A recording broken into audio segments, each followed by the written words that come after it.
Ang Gintong Kaldero. Noong unang panahon, sa isang maliit na baryo na napapalibutan ng mga bundok at gubat, may batang babae na nagngangalang Clarissa. Kilalang kilala siya sa kanilang lugar bilang masipag at mabait. Ngunit, madalas siyang inaapi ng ilan dahil mahirap lamang ang kaniyang pamilya.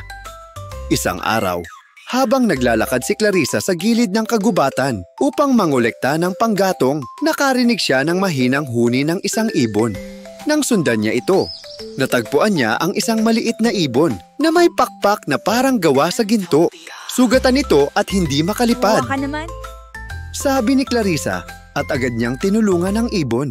Ginawa niyang malambot na pugad mula sa kanyang dalang tela at pinainom ito ng tubig. Pagkaraan ng ilang sandali, lumiwanag ang paligid. Ang ibon ay nagbago ng anyo at naging isang diwata, nakasuot ng kumikislap na kasuotan. Salamat, Clarissa. Wika ng diwata. Dahil sa iyong kabutihang loob, pagkakalooban kita ng isang gantimpala. Ipinakita ng diwata ang isang gintong kaldero na kumikislap na parang araw. Anumang pagkain ang ilagay mo rito ay dadami at hindi mauubos.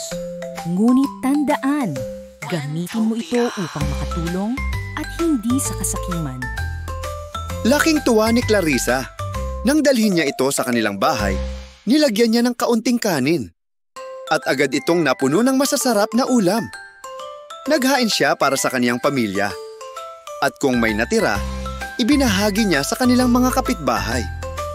Ngunit hindi nagtagal, may isa sa kanilang baryo, si Ramon, na nakakita sa himala ng kaldero. Dahil sa inggit, ninakaw niya ito. Nilagyan niya ng isang butil ng bigas, ngunit wala itong lumabas. Nilagyan niya ng ulam, ngunit naging abo lamang ito. Galit na galit si Ramon at itinapon ang kaldero sa ilog. Akala ni Clarissa ay nawala na ang kaldero. Ngunit isang gabi, nanaginip siya ng diwata. Clarissa, Sabi nito, kung nais mong muling makuha ang kaldero, kailangan mong pumunta sa pusod ng kagubatan, kung saan naroon ang bukal ng kabutihan. Doon lamang muling mabubuhay ang mahika. kinabukasan, naglakbay si Clarissa sa kagubatan. Maraming pagsubok ang kaniyang dinaanan. Nakasalubong siya ng isang malaking ahas. Ngunit dahil sa kaniyang kabutihang loob, tinulungan niya itong alisin ang tinik sa katawan. Sa ganti, pinayagan siyang makaraan. Nakita rin niya ang isang matandang uhaw, kaya binigay niya ang dalang tubig.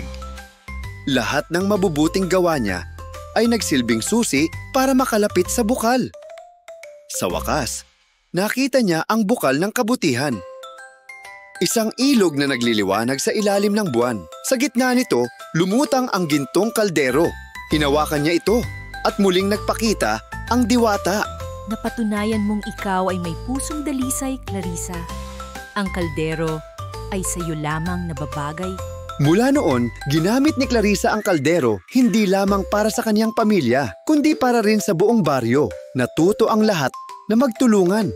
At maging si Ramon ay humingi ng tawad at natutong magbahagi. Aral ng kwento. Ang tunay na kayamanan ay hindi nasusukat sa dami ng bagay na mayroon tayo, kundi sa kabutihan, katapatan, at kagandahang loob na naibabahagi natin sa iba.